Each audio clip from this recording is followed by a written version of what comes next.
Hello, everybody. How are you tonight? I hope you all had a great weekend, and now we start back to work or school or wherever after the holidays. I know it's always kind of a depressing time for a lot of people, that doldrums of the winter right after the holidays. And I come to talk to you all tonight. As always, it's an open discussion about what is going on in your life. What are you struggling with?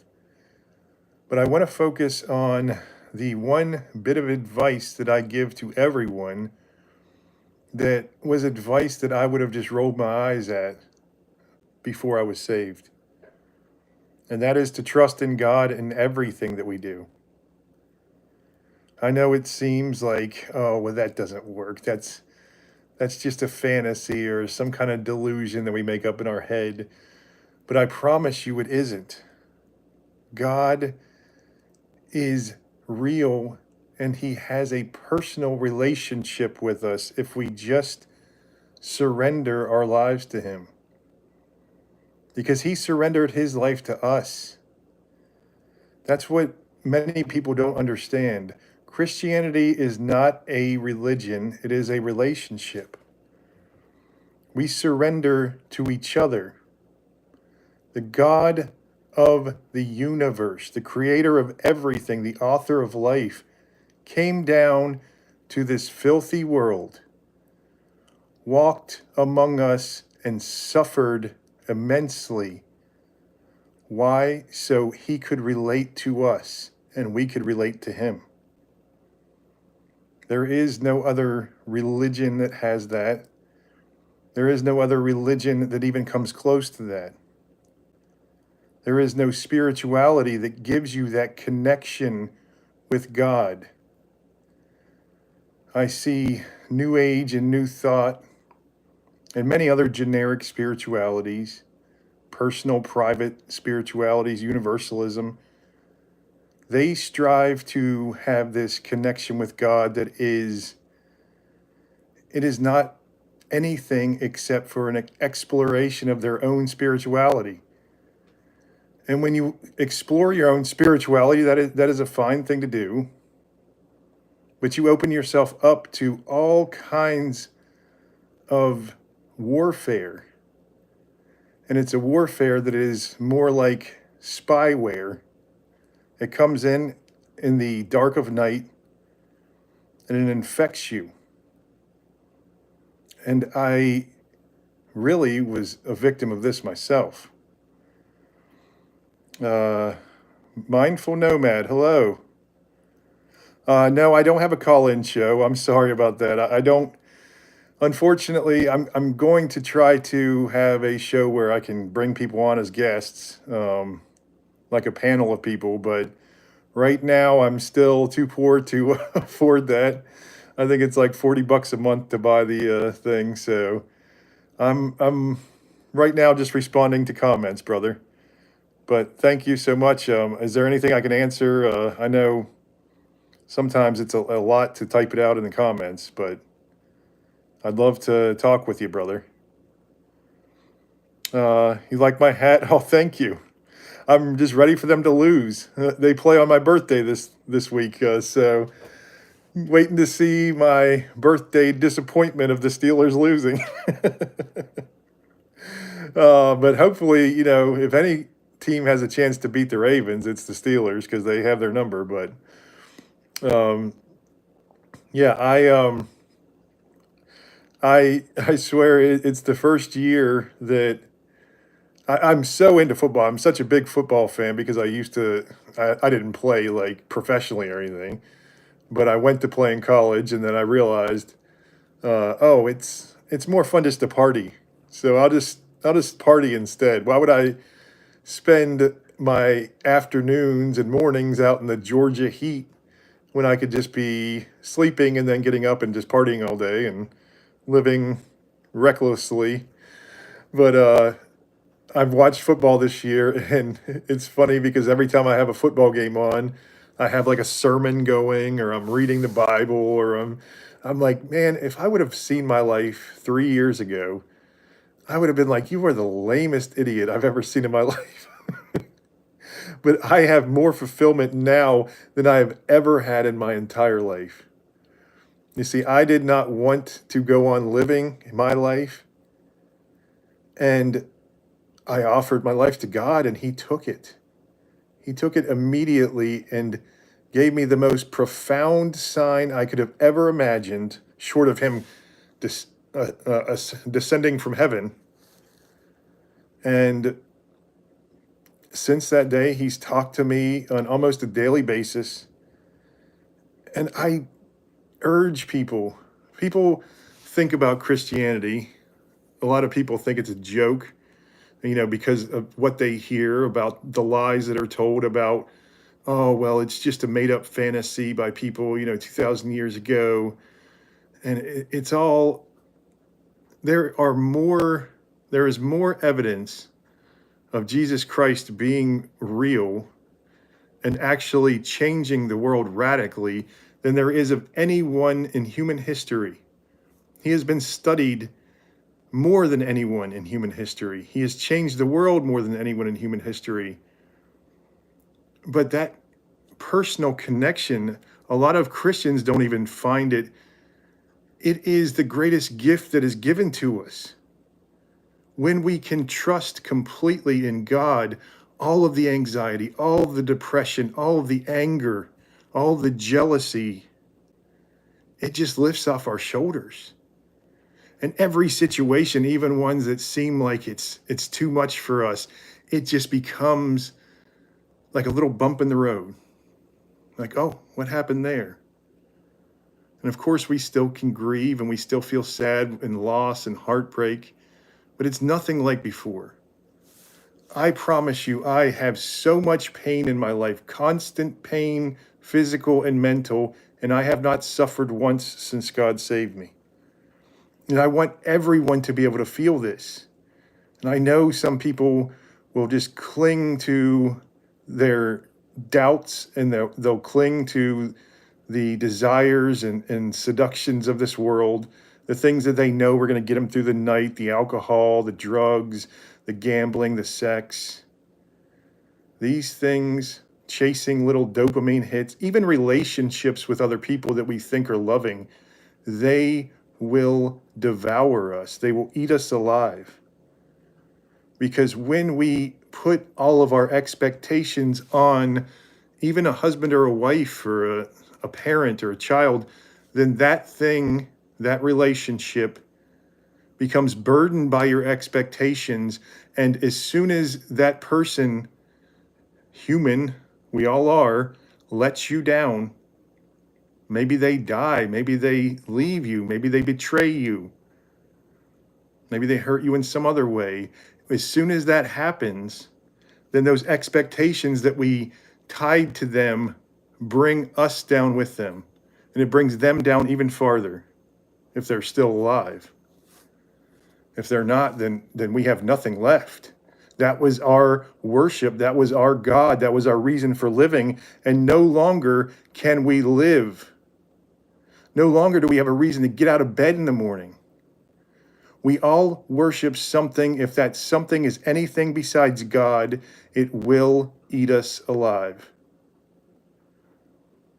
It will devour us. Brian Lives, hello. Wishing you health and peace, brother. Oh, thank you so much. You too, Brian. God bless you, brother. Love you. How are you all doing tonight? Oh, I got, let's see, a couple people on here. Sorry if I'm boring you. I know. Sometimes my YouTube actually kicks people off of here, and then I'm sitting here, I'm like, does nobody like me tonight? And I realized that no, YouTube's just blocked my my chat, so I can't even see it. And it comes back on, and everybody's like, why haven't you answered my question? What's going on here? But I promise you, I'm not skipping anybody on purpose. It's just YouTube doing YouTube things. But so while I'm waiting to see if anybody shows up tonight, I wanted to talk about how, Christmas is over. And I really do think that since it is such a hard time of year for people, that is the two hardest times, either during the holidays when people are alone and they see everyone else with family and they imagine everybody else is just having such a joyous time. And then right after Christmas, right after the New Year's, when everything is quiet and you finally are out of that chaos of the holidays and you have to be alone with your thoughts again. And you're terrified of being alone with your thoughts again.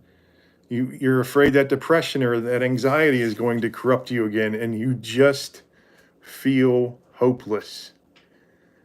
And that's why I think that, it's times like these, one of the reasons why we celebrate Christmas when we do around the winter equinox is because, or winter solstice, I'm sorry.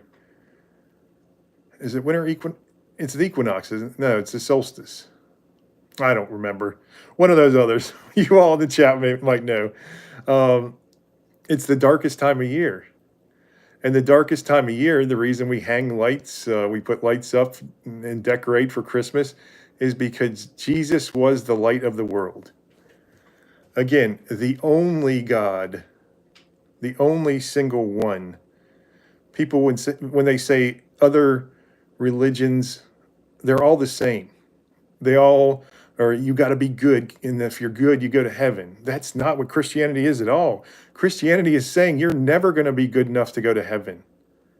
You're never going to be good enough by your works. The only reason you are able to go to heaven is through faith alone in the one who came down to accept the punishment for our sins. And we think we're such good people sometimes before we have that relationship with Christ, but none of us are. When we have no God to worship, when we do not glorify Christ, when we are doing good for other people, even when we're being charitable and nice, all we're doing is glorifying ourselves. We're doing it for our own pride, for our own legacy. It's all selfishness. And love is not selfish. Love, true love, the love of God, is as selfless as you can get. You want to see people thrive. You want to see people happy and more than happy. You want to see them joyous. You want to see them fulfilled in life.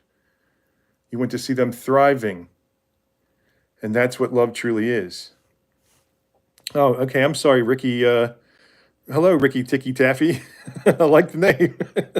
Rolls off the tongue. I feel like every day, I feel like that every day. Wife left me and our children after 24 years of marriage. Oh, brother, I'm sorry.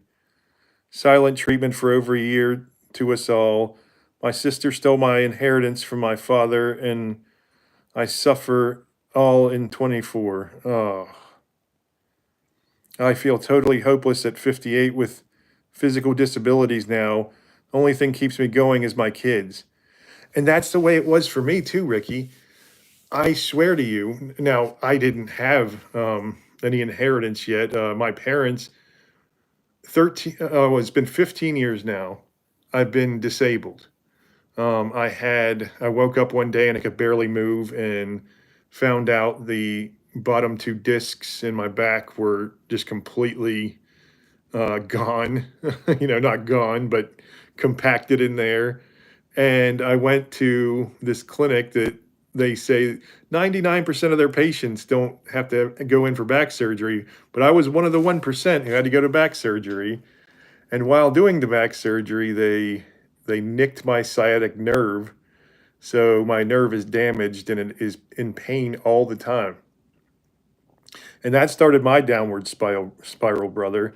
And so I understand, through those 13 years, because I was saved about 2 years ago, through those years, I was going through this spiral of deaths in the family and friends, people ending their own lives of family and friends. My father-in-law took his own life when he was disabled. My wife had 2 miscarriages because we decided, oh, let's try to have kids. So maybe that will bring some joy into our life of the darkness.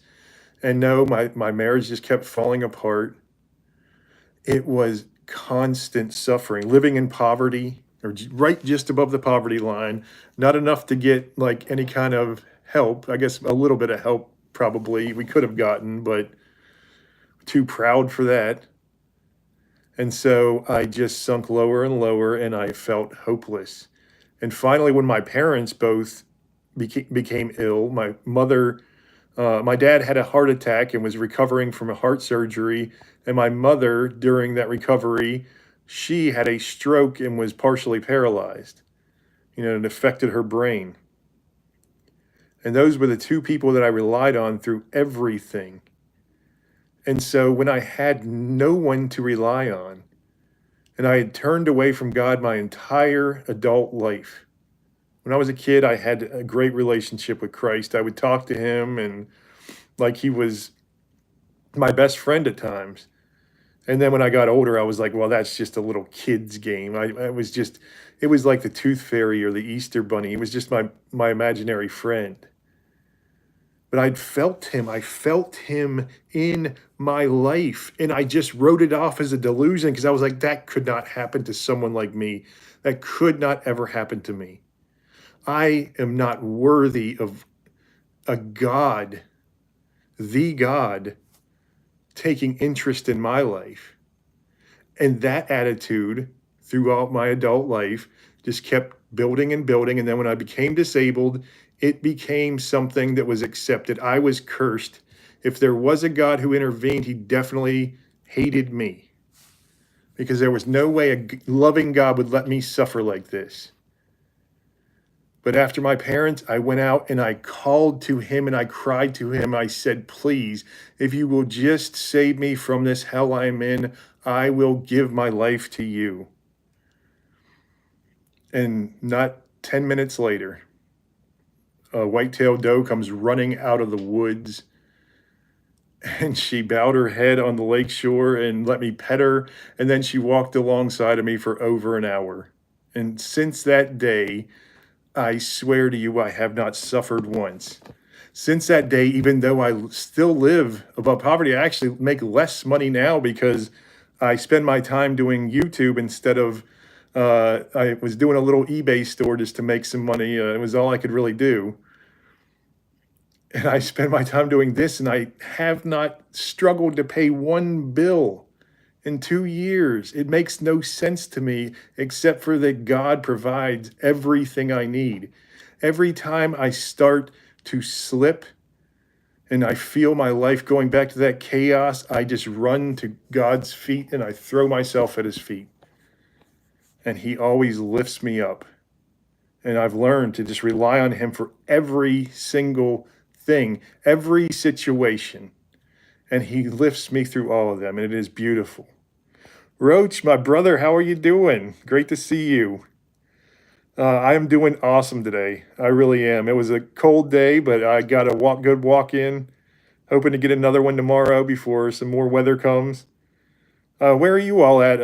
Where do you live, Roach, or anybody else? Did you guys get that winter storm that just came through? We just got rain. We got sleet and then rain from it, so we didn't get anything too bad. Roach, Job 38 through 39. We need to remember our place. His ways are not our ways. We always remember Romans 8:28 as well. Amen, brother. Let's see. I can't. I've got so many things marked off in here. Romans 8:28. I'll go to that since I'm closer to that than Job, since I won't lose all these markers I have in here. There we go. Yeah, it's amazing how he comforts us. Romans 8:28. And we know that for those who love God, all things work together for good. For those who are called according to his purpose. For those whom he foreknew, he also predestined to be conformed to the image of his Son, in order that he might be firstborn among many brothers. Amen, brother. And those whom he predestined, he also called. And those whom he called, he also justified. And those whom he justified, he also glorified. Beautiful. Ricky, I pray something happens before I lose my home. Oh, brother, I pray too, and I'm telling you, listen, we were in the same boat, and this was literally right a month after I was saved. And my mother-in-law passed suddenly from a stroke. And this was, if God hadn't have saved me when he did, my marriage would have just crumbled. I might have ended my own life. I was on the verge of it then, but I felt such peace through the whole process, and I was able to lift my wife up.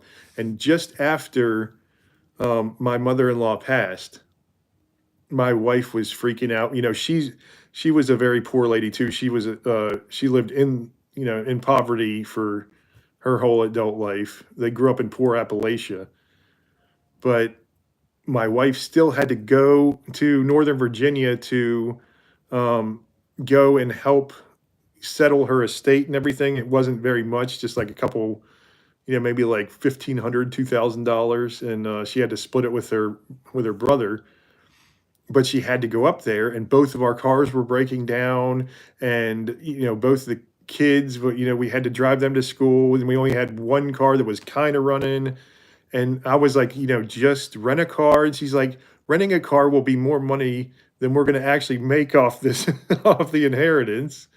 So she was freaking out. I mean, crying and just uncontrollable. And her grief was obviously at that point at a peak right there. And I took her hand and I said, we just need to trust in God and he will show us the way. And about a half an hour later, there was a knock at the door, and there was this devout Christian woman who my wife had met. I think she met her in like some kind of rehab for my youngest child. And she came in and she was like, "Oh, don't you worry. I will take you to Virginia. I will drive. I will go to the courthouse with you, settle all the stuff, and we'll get everything figured out." And it was absolutely amazing, just about a half an hour later. And then I was telling that story on one of my videos.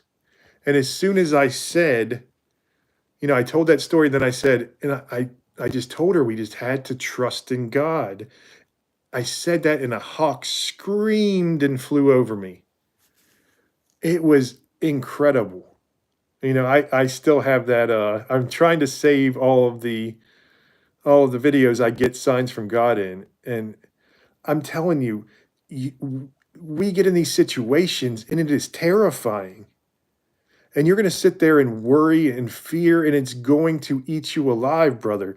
I promise you, I promise you that it will be okay if you put your trust in God. Just go out and talk to him. You said, oh, you're in New Mexico. So it should be still, I guess, decent weather to go out, find a quiet place in nature, or if you can't go find a quiet place in nature, go into a quiet room and shut the door with no distractions and just talk to him. Get it in like a meditative state and focus only on God. But I recommend going out into nature where you can see the signs from him more clearly. When we're in a quiet room, it's fine too. We can hear the thoughts coming from him, but some people, he talks to us in different ways. He talks to us all in different ways. I just, I go into more detail in some of my videos about how to see the signs from God. And we always, when we see the signs from God, I'm walking and I see a certain type of tree and it's, it just kind of stands out to me, or, I'll have an animal approach me or just make eye contact with me. And it always means something. And I have to search for that meaning. I have to go and search through the scriptures. Sometimes I'll come in and search, Google it on my phone, what is the biblical reference to this? And it's just amazing how many references there were for the doe on the first day. And then not only for the doe, But, the doe walked me past these cedar and cypress trees, which cypress trees are very rare in my area. And those are the things that supposedly Noah built his ark out of. And there were, it's just constant signs, but you have to connect with him. And he takes that worry off of your shoulders. I'm telling you, brother, he will free you from that. And you think it might be impossible now. You think the situation is only going to turn out bad, but I'm telling you, it will be fine. Just put your trust in him. He's not some made up, unknown, unseen fairy tale, whatever you've been told or whatever you think about it. He is the companion. He is the comforter. He is the counselor. He will help you through all of it. And he's the only one who can help you. And I know it's scary, brother. And please, please, please reach out to me with any way I can help you. Any way. Absolutely, we'll do whatever I can, brother. Roach, that's right. You're in West Virginia. Got 10 inches from the storm. What part of West you were you near Morgantown, or was that I think we talked about this before, haven't we, Roach? Because I said I grew up in Winchester, Virginia for, a good bit of my like the time I was about 9 till I moved away in my early 20s. Ricky, have you sought help locally? How many payments are you behind on your mortgage? Yeah. Ricky, I'm on Social Security now and I barely make my payments. Yeah, that's what. Is there any? I don't know what your disability is, but is there any way you can, start like a little side business of selling some things off? Or yeah, I agree, Roach. Definitely look for local help. Are you part of a church or anything, Ricky? Roach, many areas have assistance for people on Social Security, disability insurance, low cost electricity, heating supplements. Also, a church in your area can probably hook you up with low, no cost contractors to help make your home more energy efficient. Also, food banks at many local churches. While there aren't giving you more money it should cut down so you have more money left for the mortgage. Yes, absolutely. And I know saying just trusting God for everything, it really is the answer for everything. And people don't take it seriously because we don't see and feel him with our senses. And I'm telling you, he is there. In a time like this, brother, when you are fearful and feel broken and lost, that is when you reach out to him. That is when you have nothing to lose, and you reach out to him. And I know you're still worried about keeping a roof over your head for you and your kids. I know it, brother. But there is help on the way. I promise you. City by the Bay, hello, brother. Love you, bro. How are you tonight? Um, City, I'm turning 30 in Feb, and all my life been working entry level jobs. Any advice? Been feeling down and lost, especially after what happened to me. Um, is there certain types of things you're interested in, City? I would say, whatever your talents are in life. Now, we get caught up in following our hopes and our dreams, and that leads us to we become lost sometimes. But we do have talents that God gave us for a reason. Some of us are good with numbers, some of us are good with writing, some of us, whatever, art, or you name it. And you have to, if you can't make a living using your talents, then you just try to work. Sometimes the entry level jobs, sometimes we have to not follow our dreams, but let our dreams follow us as we follow God.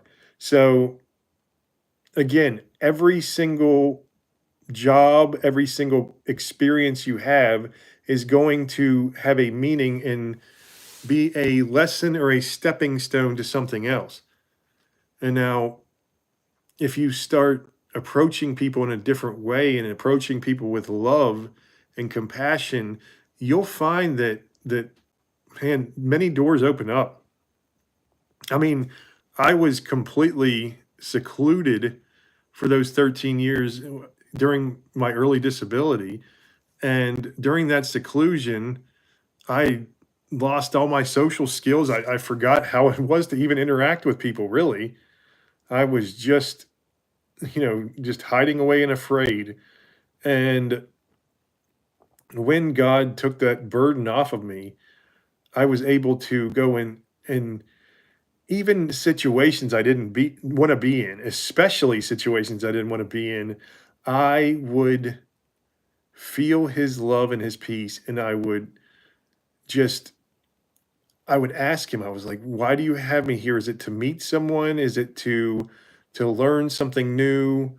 If it's somebody I've already met, then is it to, strengthen a relationship with someone I already knew? It was absolutely incredible when I started living my life that way with that perspective. So it's not what we want to do, it's not what our passions are. Our passions are definitely, they can be good, and our dreams can be good as long as they don't rip us away from where God wants us to go. Because it's like swimming against the current when that happens. When you try to go against where God's guiding you and you're just trying to follow your dreams and your passions, you will feel like you're swimming against the current.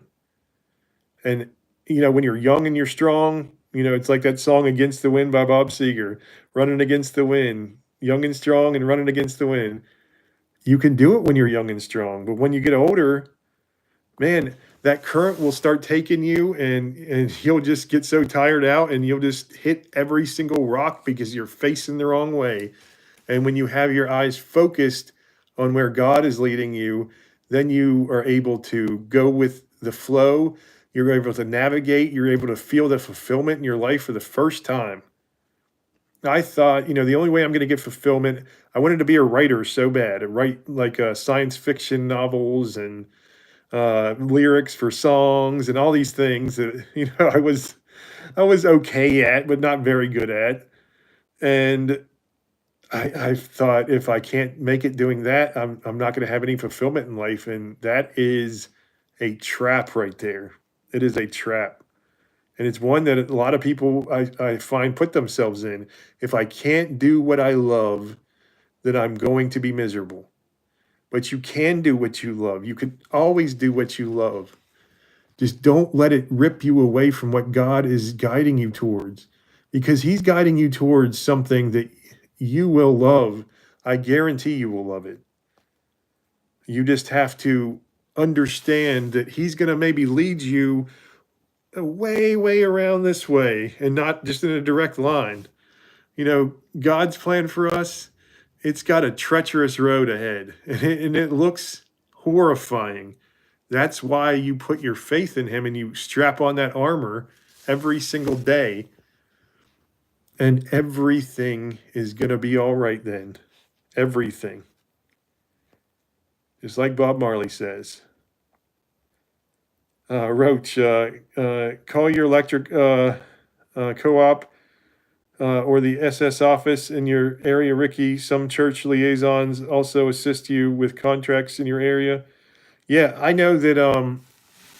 My mother-in-law, I told you she lived in under the poverty line her entire life, and when my father-in-law, took his own life, she reached out to a local church and some local charities, and they came and they helped her find a mobile home to move into, and they did all kinds of repairs on the home for her, and they really helped her out a lot. It was absolutely incredible.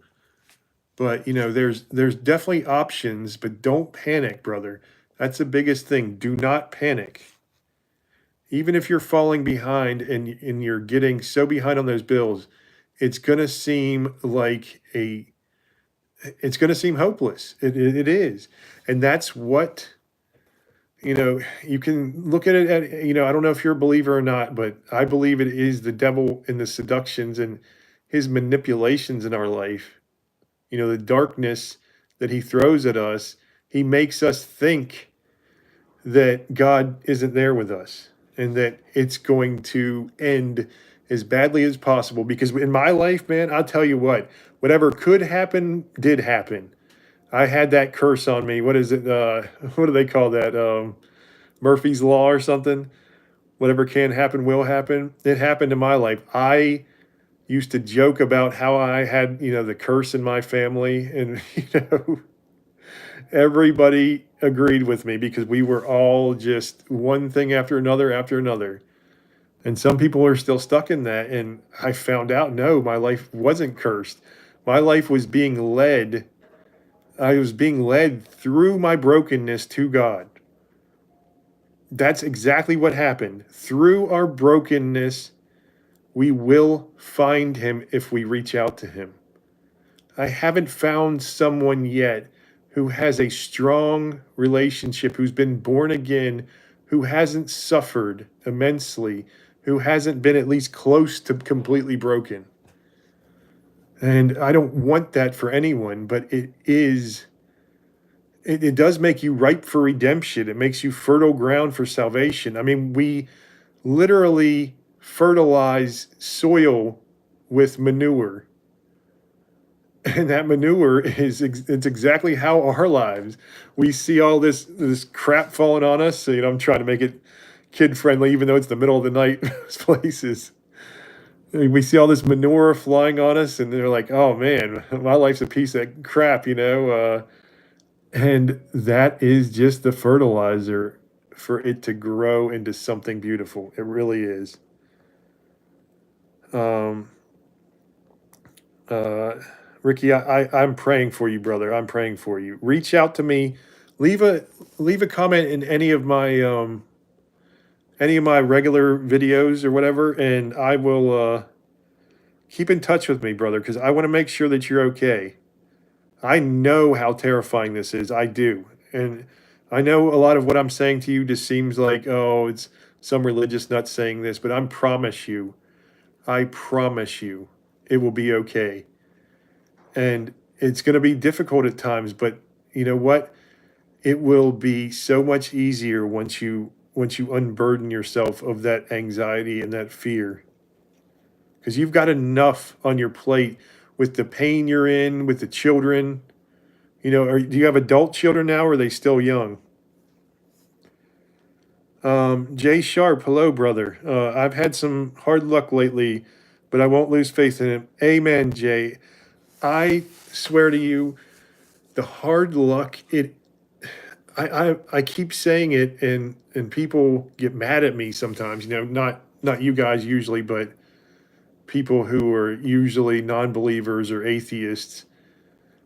Our suffering is a gift. It is a gift.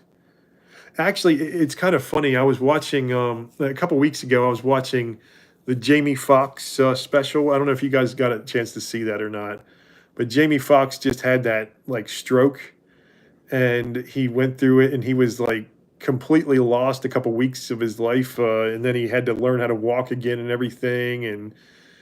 And during this special, he was talking about all the struggles and everything he went through, and how he was like, why God, why me though? Why things like this don't happen to me? They happen to other. And his therapist took him and said, look over there, Jamie Foxx. Those people over there, they're never going to walk again. Those people are never going to get out of here, at least get out of here in the way that you are able to walk and be at least regular person again.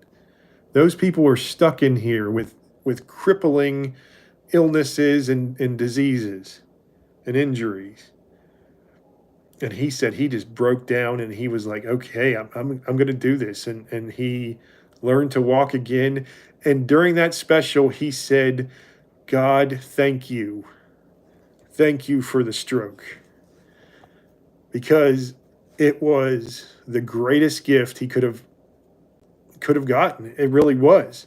It was his wake up call to start focusing on God in his life.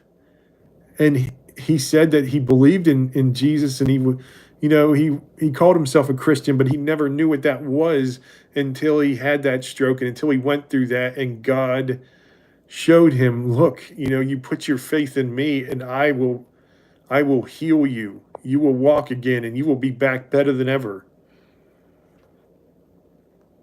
Oh, Jake, hello, brother. How are you tonight? I know we're all of us here, most of us, have so much suffering going on, and I'm sorry for it. I'm sorry, and I know telling you how other people got through it sometimes makes it feel like even worse.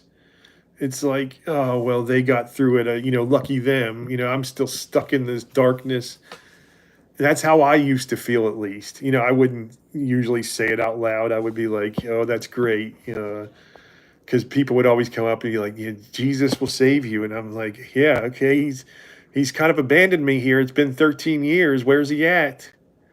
I think weren't we just talking about Forrest Gump the other night, and how Lieutenant Dan was there, like, on the boat after he lost his legs and everything, and he's like, where are you, God? This all you got? And the storm's just getting stronger and stronger. Forrest is running around. And what happened was he finally felt that peace of God when he came through that storm. That was a beautiful movie too. Ricky, no, I have crippling psoriatic arthritis. It's so hard to get around without help. I'm sorry, brother. Yeah, the arthritis and all the autoimmune diseases and all the weather. Thankfully you're in New Mexico, which hopefully that helps. With the different changes of weather. I don't know what kind of. I think you're pretty dry there, hopefully, but man, that is rough. And I know. Listen to me. I have a friend who literally cannot move at all. He's bedridden. And,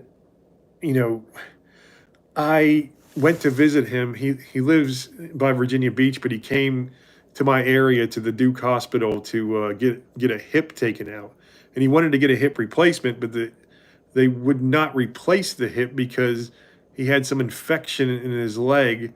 So they're like, well, your legs are you always have this infection in it. So if we put the new hip in, it's just going to reject it. Your body's going to reject it. And so now he just literally has his leg hanging there with no hip. And he's just gotten miserable. And I tried to reach out to him, and it's like, I'm talking to God. I'm like, Lord, what do I say to someone who literally cannot get out of bed anymore? And I just have to tell him, look, this is the time. Everything and everyone seems to have abandoned you, seems to have turned on you. Everything's turning against you. God never will leave you. And I know you're angry with him at times when you feel like your life is just nothing but suffering and pain. I was angry with him, but I was more angry with myself. I knew, even though this disability wasn't my fault, I didn't do anything. It wasn't a result of my lifestyle, at least. I guess it was in a way. The doctor said a lot of it was from having a wallet in my back pocket while I had to drive sometimes 500 miles a day, and then my spine was just like curved just a little bit, and every bump I went over it compressed it. And of course, I'm always like, I gotta. Even though I was even skinnier then, I was much skinnier then, not even skinnier. I, still have a broad upper body, so that's all that extra weight on it. But man, we all seem to slip into this darkness, and I know it is terrifying, but I promise you, if you put your faith in him, he will guide you through the storm. He will calm the storm. Just like, when Jesus was out walking on the water, and all the disciples were being tossed around in this little ship on the sea, and then Jesus just comes walking up and calms the storm. And it is amazing, amazing. But we have to surrender to him, and that is the easiest and the hardest thing we can ever do, because we are so tied to our desires in this world. We are. Oh, Ricky, they're 15 and 17. Yeah, it's tough, brother. I know, and that's awful that your wife did that to you. A 17-year-old can get a job to help you out. Yeah, hopefully they can. It's kind of how I feel now, not really knowing how to interact with people. It's weird.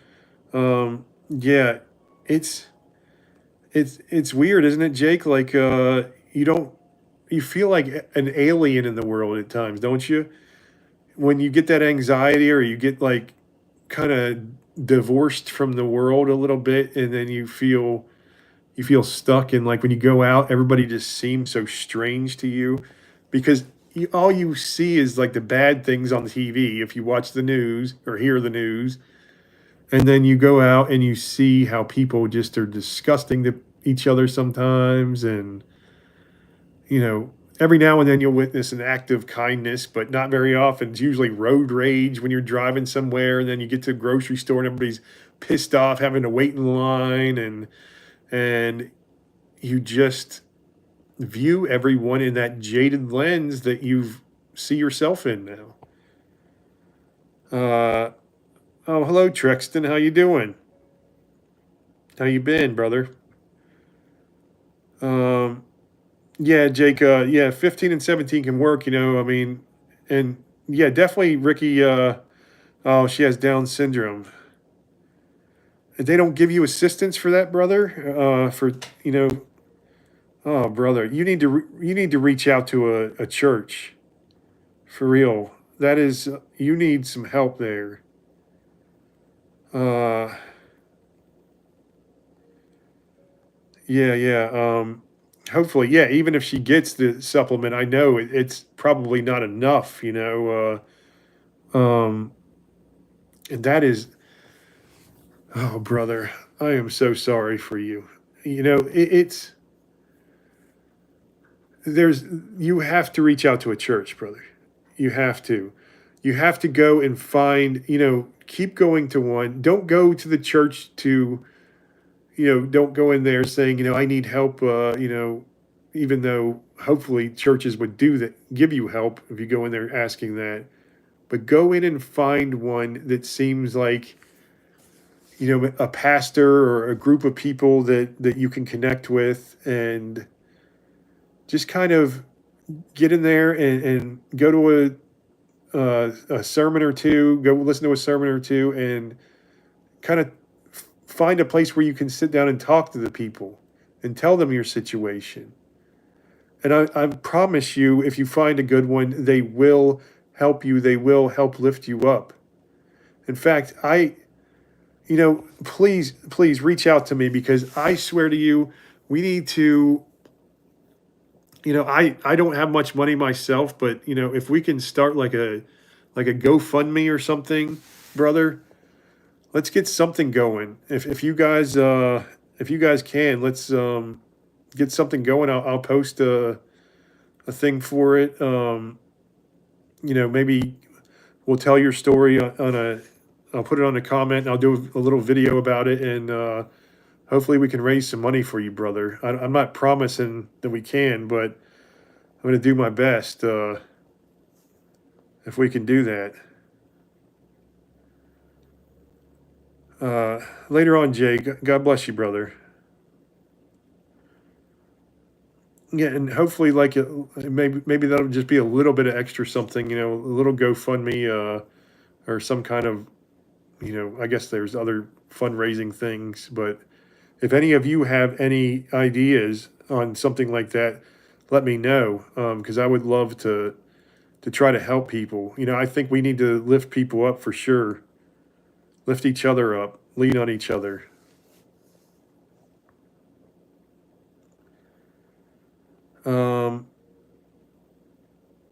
City, yeah, it's absolutely, um, it's not easy to stay positive through all this. But I'm telling you, after my mother-in-law passed, and that was just devastating for my wife, especially since my father-in-law had taken his own life about, I guess, 4 years before that.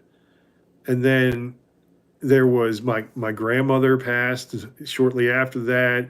I had a cousin who passed away, and she was, um, she was still pretty young. She was in her 50s, early 50s, and we just kept having one thing after another. And then with my mom was the biggest issue because my mom, her mind was going, she still had basically, she could still function, like think she was an adult and think she was functioning okay, but her mind was just irrational, and she refused to go to a nursing home, and my dad was killing himself trying to take care of her, and my sister is bipolar. They're trying to manage and take care of both of them while still doing a full-time job, and she's losing her mind like anybody would, especially someone with bipolar. And with all this going on, I'm just like, man, I don't know what to do. Like, and I'm talking to God, and He just gives me this peace. And there was, the one day when we found out both of them were having surgery in the same week, and then we found out my uncle had to have a surgery the following Monday when they were. It was so much chaos, and my parents and my sister were losing their mind. They were screaming at each other. They were just, nobody knew what to do because they were all so scared.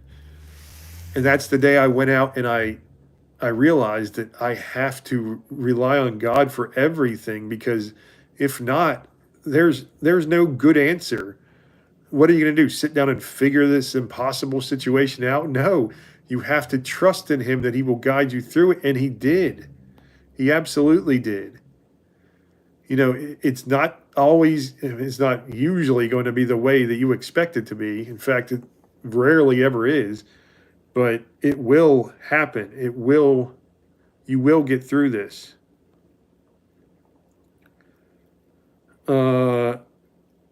Ricky, it hurts to find out you've been married to a covert criminal narcissist, living a double life. Yes, that is not easy, brother. I want to thank you all very much I feel a little better knowing there are people like y'all out here. Absolutely, Ricky. And like I said, please reach out. If we can get some sort of GoFundMe or something going for you, brother. You know, I'll try to do it for whoever needs it. If you've got something going on in life,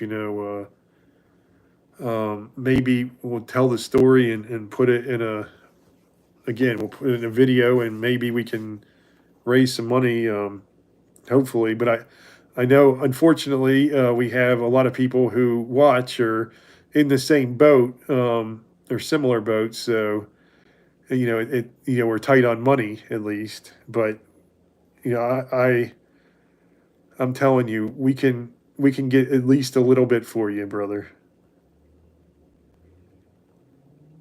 Jake, yes, Ricky, there are decent people out there, even when it feels like there isn't. Yeah, exactly, Jake. And like I was saying, I would go out to the grocery stores and just see people like they're like these monsters sometimes. Like, I'm like, these people are just like rabid animals. And now I go out and I see people who, I see beauty in them. I see how many of them are lost and scared in life, and just trying to we put on this mask that we put out, that we show to the public. And it just hides who we really are inside, because we're afraid to show who we really are, because we're afraid everyone will judge us. And then if they judge who we really are, then we really won't, we'll really be hopeless then. But if you just let God's light shine through you and show who you truly are, you will start connecting with people in ways you just couldn't even imagine before. Prophet of truth, hello. God bless you, brother. Luke 12, verse 13, read. Luke 12, verse 13. Let's see.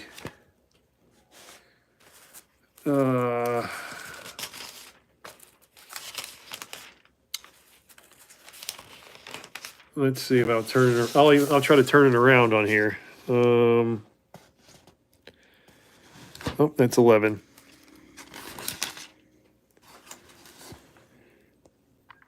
Let's see. The parable of the rich fool. Someone in the crowd said to him, "Teacher, tell my brother to divide the inheritance with me." But he said to him, "Man who made me a judge or arbiter over you?" And he said to them, "Take care and be on your guard against covetousness, for one's life does not consist in the abundance of his possessions." And he told them a parable, saying, "The land of a rich man produced plentiful. And he thought to himself, what shall I do? And I have nowhere to store my crops, for I have nowhere to store my crops." And he said, "I will do this. I will tear down my barns and build bigger ones, and there I will store all my grains and my goods. And I will say to my soul, Soul, you have ample goods laid up for many years. Relax, eat, drink, be merry." But God said to him, "Fool, this night your soul is required of you, and the things you have prepared, whose will they be? They be." So I'm sorry, it's hard to read. I'm holding the phone up. Maybe I should have not done it this way. So this is the one who lays up treasure for himself and is not rich towards God. Yes, absolutely. It is beautiful, the lessons that God teaches us. It really is. Through the parables, he teaches us many lessons, and he shows us that we all have these. We think that all we need is wealth, all we need is power, all we need is relationships with people. All these things we think that we need. We think that we need all these, shallow material things, and it's absolutely not going to bring us happiness. Ricky Ticky Taffy, thank you for just listening. I don't want money. God led me to your stream, and I feel blessed for that. My real name is Paul. Ricky was my friend who passed. Oh, brother. But I promise you, brother, if you want, we can try to start a GoFundMe. I know it's when you're in a hard situation like that, and you have a child with Down syndrome, and you have all kinds. I think you said Down syndrome, right? You have a wife that abandoned you, and it feels like you're in that dark place. Don't be afraid to let people reach out to help you, brother. Maybe send your like if you have like a Venmo or something, send that out, and we'll just put it out there. I'm not like I said, I can't guarantee anybody will give to that, but we'll try to do our best. But I am one. Everybody who knows me on here, I have been especially when I first started, I was like, I don't want to ever ask for donations for anyone. I don't want to put my any way to donate money on there, because I feel like God saved me for free. So why should I charge people money? But it's not charging people money. It's people want to help other people out. People absolutely want to reach out and help other people. And, someone who's in a situation like yours, Ricky, it's absolutely a worthy cause. And I will, I'll pitch in. Like I said, I don't have a lot, but I'll pitch in some. Hopefully some other people will too. But please just reach out, Paul. I called you Ricky again, I think. But that's great. You're honoring your friend. I know, and I don't know if the comments stopped again or if YouTube cut them off, but again, we get in these dark situations. So we're stuck in the suffering and the pain, and that's all we can focus on. Uh, I'll absolutely give you a prayer, but please, please do not suffer. And if you can, I would love to, help. We'll put it out there to try to get some money for you, brother. But I will absolutely give you a prayer. And I know money is not everything, but guess what? When you are in poverty and you are, worried about keeping a roof over your kid's head, I unfortunately had a couple homeless people that when I was first doing my YouTube channel, these homeless people, they were absolutely incredible people. And, we got one guy to where um, he got some offer and somebody was offering him a place to stay. And he just unfortunately had a kind of, he thought he was having some prophecies or he was seeing some prophecies and visions from God in his head. And he kind of just took off and he rode 200 miles, I think it was, in the hottest month of the year last summer. And he went to his ex-wife or his late wife's grave and slept there for, I think, 3 nights. And then he reached out to me about a week later. He said he rode his bike all the way to Baltimore. This was like about Gettysburg, where his wife was buried, and he rode a couple 100 miles to Baltimore. And I was like, brother, come on, we'll figure out a way to get you, set you up someplace or find something for you. And he's like, no, I want to be here with the other homeless people, and I want to preach the gospel to them. And I thought, that is just amazing. It is absolutely incredible. But unfortunately, we get in these spots and we can't seem to find our way out of them. We can't seem to see the light at the end of the tunnel. And that is what we have to rely on God for. Through thick and thin, he will be there for us. He's the only one who will never leave us. I did a video today I haven't released yet, and I really do think it's hopefully going to be a good video. I got to edit a little bit out of it, but I was talking about how Jesus became sin to pay the punishment for our sins. And he became sin, and that means that every single dark moment that we're in, every single time we find ourselves alone in panic, worrying about what we're going to do in our life or grieving or any kind of darkness that we're in, Jesus has already walked through those moments in our life. He has already been through those moments in our life. He is waiting there, right there, waiting there for us. All we have to do is learn to open our eyes and see him. And we don't see him like, some people do, but most people don't see him like he's just standing right there next to us. Most of us have to learn the language. We have to learn how he speaks to us. How when we're thinking about an old friend and they call on the phone, the next day, or how we might be. I told the story of my youngest daughter brought this invitation for a sleepover home right before Christmas.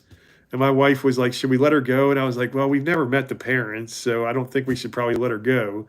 And so just before last Saturday, my wife sends like, unfortunately, she's not going to be able to attend. And then we went to a church service the next morning, and then my daughter's like, "Oh, that's my friend over there," and it was the friend that we hadn't met the parents ever before. We didn't know that they went to that church. We didn't know any of it, and so obviously it was a sign.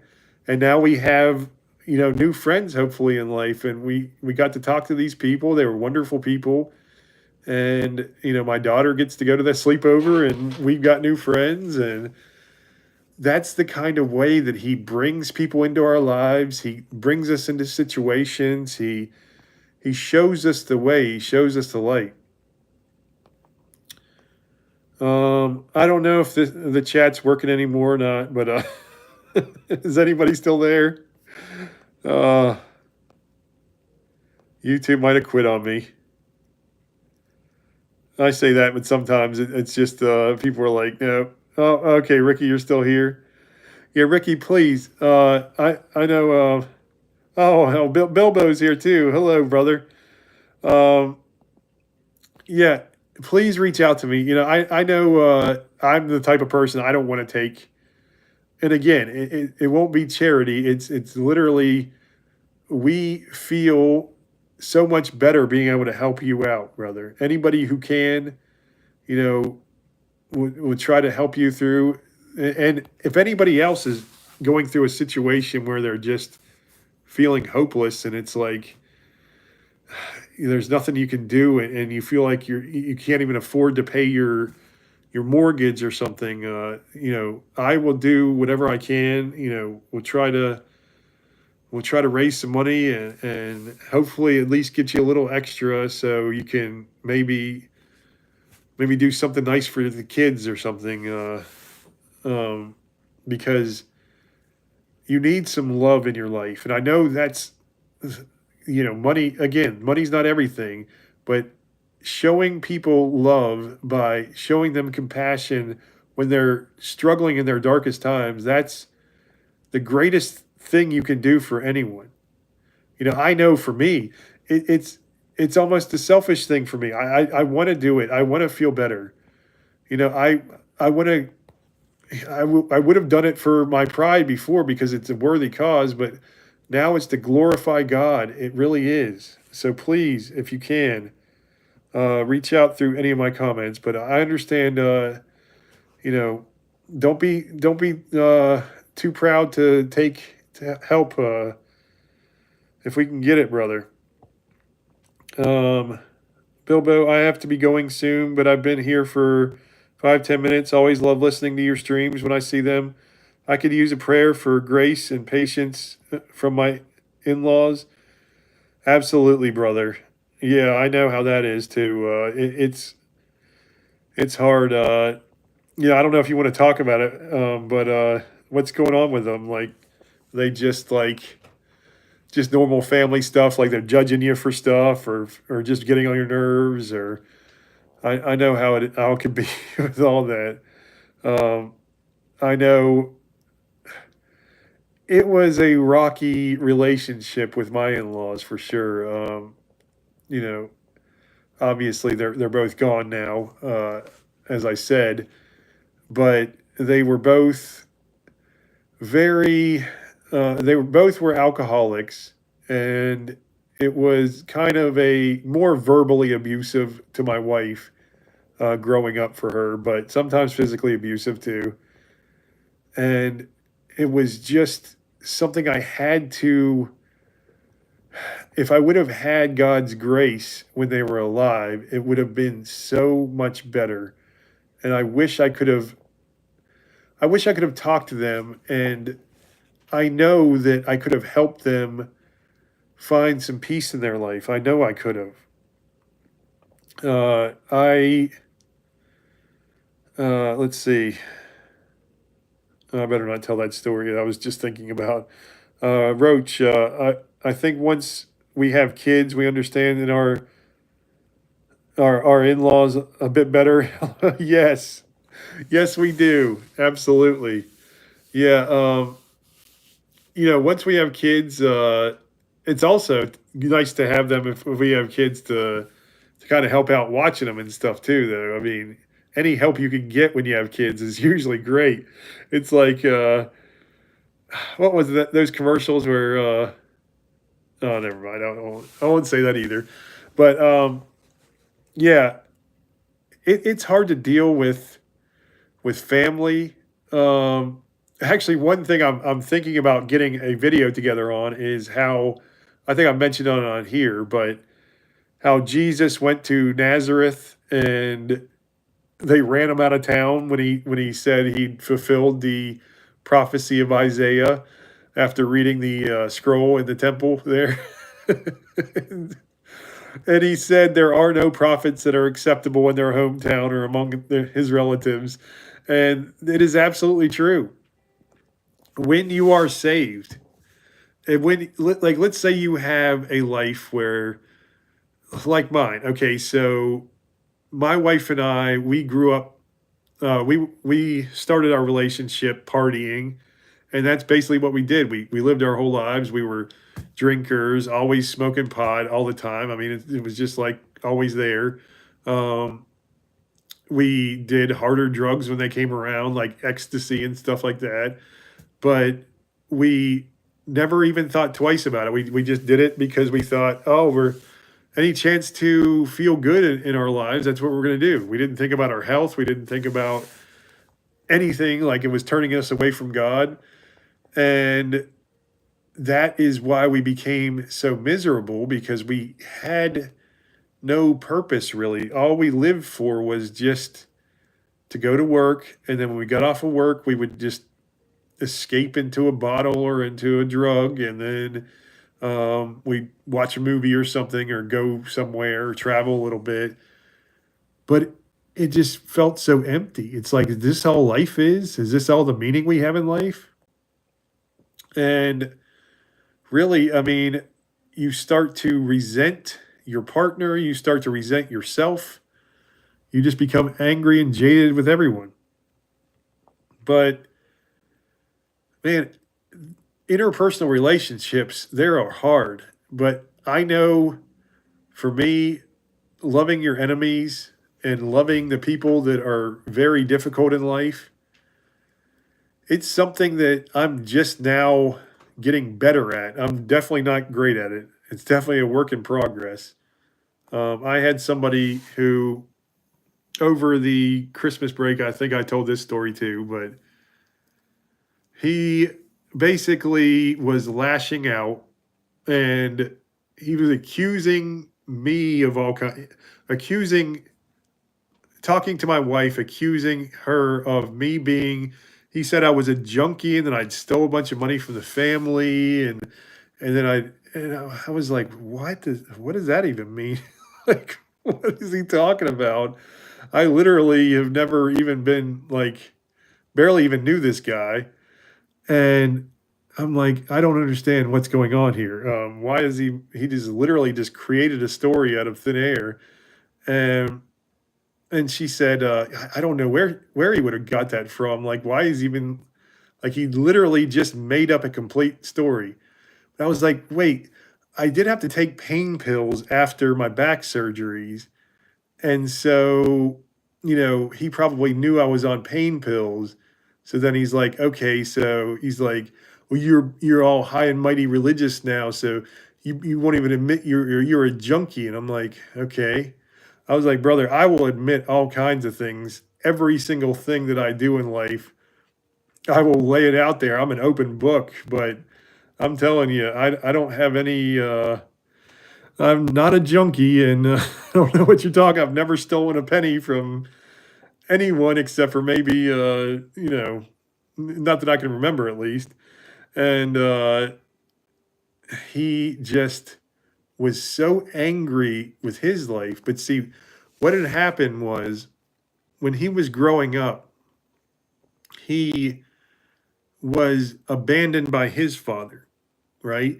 And he just had a resentment because his entire life, his mother kept him away from his father. And his father didn't really want anything to do with him anyway, but every now and then he would try to see him, and his mother was like, no. And his mother would just feed him this story like he abandoned him, and neither one of his parents really cared about him. And so I started to think about it, and I always try to put myself in everyone else's shoes before I just get mad and react to someone. I'm like, man, this guy is just hurting and he's just lashing out, like kind of like Nubs when he gets on here, Um, you guys know what I'm talking about.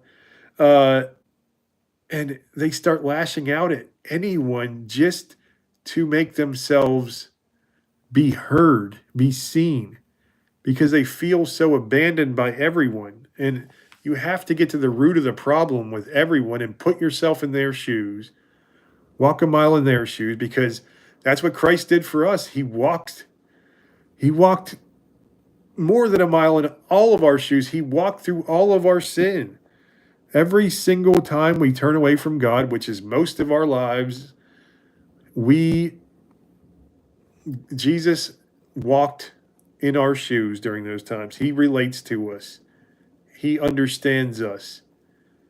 And we can understand him.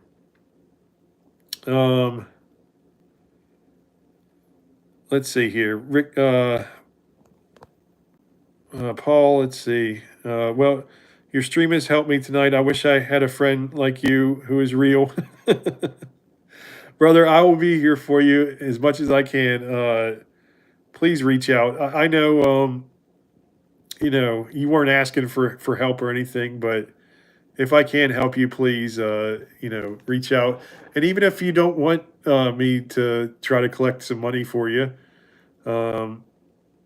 we can just talk, Just tell me what's going on. Just if you need to rant about all the crap in your life, believe me, I know. I told you my sister lives with both of my parents who are both disabled and losing their mind, literally. My dad is, in early stage dementia, and my mom is, she's had that stroke, so her mind has got that stroke dementia, that stroke memory loss. And my sister just has to rant. And sometimes, she says things that she doesn't mean, but I understand it. You say whatever you need to say. Give me, reach out to me, and we can talk, and you can just rant or get things off your chest if you need to, or whatever you need to do, brother. All right, I think I'm going to end it a little early tonight, guys. I know the chat isn't going too much, but I'm my nose is getting stuffed up, and I feel myself rambling, and I think I'm in a little extra pain tonight because the storm that just came through. But I love you all so much. Is there anything else before I go? Anybody got anything else on their mind? I know it's a slow night. This might be the slowest live stream I've had. Absolutely, Paul. Please reach out. I love you so much, brother, and I'm sorry you're going through so much. I hope that, you can put that faith in God. I know that it's easier said than done.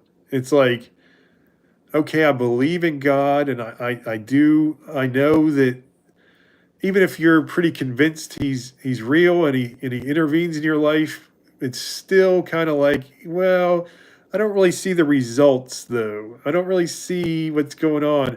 That's how I kind of felt. And I'm telling you, every single thing. Look, I told you, I literally make less money now than I used to, and I still have all of my bills. I have not paid one late in 2 years. And I paid every single month almost. I was paying bills late. I was shifting around credit cards to try to make money to pay my bills. I was trying to figure it out. There is no logical explanation other than God is providing every time I need it. We were like getting a little low right before Christmas time, and I was like, my wife was freaking out a little bit, and she's like, I kind of wanted to take the kids to do something nice this year because it's been like 2 years straight of us not being able to do anything because my parents have been sick and her mother died, and just all this tragedy going on. And we looked and somehow she saw that like $5 or $10 came out of our bank account, and she's like, is that going to your account? Like, no, it was $15 came out of the bank account. And she's like, is that going to your, like, it was this thing called the stash account. It's like a little investing app or something. And I only have like $5 a month coming out for that, I think, and I still just put it in there and just stash it in there. And she's like, wait, did I sign up for that? So she logged into her account. Come to find out, she's been donating to that thing $15 a month for like 2 years or 2 or 3 years or something. So there was like $1,400 in there, and we all the money we needed right before Christmas. We were able to buy a couple extra Christmas presents and take them out to Busch Gardens for a weekend and just kind of have a little breathing room. I'm telling you, every single time you just find something unexpected. You'll come into money unexpected. Something will happen. I don't know how, I don't know when, but if you do learn to put your faith in him, you will see how he works in your life. Jake, when I get stressed, I can't think straight and get upset. You have anything on me for that? The best thing I can, obviously, I'm going to try to not give you the old trust in God thing, okay? So, but obviously you know that. That's my answer for everything. But what I do is, like, I found like a relaxation technique. And I think I learned this when I was in like college or something from my philosophy professor. And he was like this Buddhist guy, and he was teaching us how to meditate. But I swear to you, I've used it to actually, when I'm in so much pain and I can't think, or when I need to get to sleep and I'm like, can't focus on anything. But now I use it for actual prayer and stuff too, just to calm myself down and talk to God sometimes when I'm like a little too tensed up or just in extra pain that day. And what I do is I try to focus on, I start at my feet, and I'll take a breath in, and I'll kind of think that I'm filling both of my feet with this purified air. Just like think of like a mountain, a beautiful mountain scene, or like a beautiful ocean, or something beautiful and peaceful. And then when you blow your breath out, you let all the tension in your feet go out. Kind of think of it like a balloon, and all the stress and tension is just deflating. And then you go up to your calves, and you do the same exact thing. You take that breath in of pure mountain air or pure ocean air, and then you decompress and let all the tension out of both your calves. Then you go to your thighs and your glutes and your butt, and or your hamstrings and your butt, and you go all the way up to literally your face. And you're laying there like a wet noodle by that time, and you just take the breath in, and every muscle in your face just relax. And then I swear to you, if you're not relaxed by then, sometimes it takes a couple go rounds, and you've got to just focus on nothing but that and just keep going. And I swear it lets all the tension and all the pain and everything, it will calm you down so much. Don't focus on what's stressing you out. Don't focus on the chaos. Just find a place to decompress. That'll help you, not when you're in a crowd of people a lot of times, but really you can do it anywhere. You can kind of do it like, I call it like active prayer. Like, but I'll start doing that, and I'll focus on God, and God, giving me purpose, and connecting with him, and just tuning out the chaos in your life. It's like a meditative, it's a meditative worship, we'll call it. Raisin, I believe in the one and only Creator. Amen. God bless. I do not belong to any group, the Creator and myself only. All right then, Reason. The one and only Creator. That's who I believe in. You don't need to belong to any group. You believe in Jesus Christ. But I don't know if that's who you're talking about, but that's who I believe in. He is one with the Father and the Holy Spirit. Jake, like for me, it's mostly with my 13-year-old daughter when she's constantly giving me attitude and doesn't want to do anything. Yeah, that one's like I that hits home hard because my oldest daughter is just getting into that preteen type attitude, and I know it's going to be a lot because I grew up with a sister who's bipolar, so I know the worst of the teenage years. But you have to find that peace, brother. You have to. And use those relaxation techniques. Find whatever you can to focus on connecting with the peace of God, because you can find peace from other places, but it will not be a lasting. It's a supernatural peace. I'm telling you, my peace has not been shaken. The only time it's been shaken is that 1 week when there was both of my parents going to the surgeries, and then my uncle going to the surgery right after, and both my dogs started to get sick that right before that too, and I just went out. I know my place, my solitude out in the woods, my church out in the woods is where I always can hear his voice and feel his presence closest to me. Paul, good night and God bless you and your family. I'll be subscribed. God bless you, Paul, and thank you so much. And please reach out. Even if it's just to talk, brother. I want to hear how you're doing. Keep up with you. And I try to do these live streams It's usually at least Sunday through Thursday, but sometimes on Friday too, depending on obviously if don't have anything else going on. But I try to get on here and talk to you, and then I do some other content. I try to release one every day or one every other day at the very least. But I love you, brother. God bless you, and I pray. I will be praying for you. To find you some direction and give you some peace in this chaos and some love too. I know, when your wife does something like that to you, that's rough, brother. But, God might be taking you on this lonely road for a little while. He might be.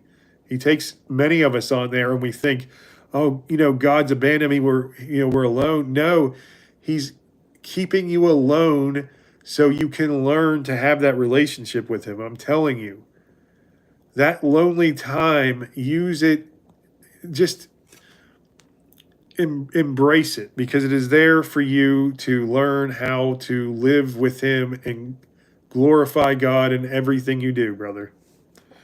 All right, everybody. I love you all so much. If there's something that you have that I missed, please reach out in any of the other comments on, leave a comment anywhere and I'll hopefully see it. Sometimes, I guess once or twice YouTube kind of hides the comments from me. So if I don't get back to you by the next night, please just respond, write the comment again or something, because I don't know what it is with YouTube. They like to mess with me sometimes. My email does that too. They sends my emails to my junk folder. It's ridiculous. But I love you all so much. I hope you have a wonderful night or wonderful morning wherever you are. God bless you all.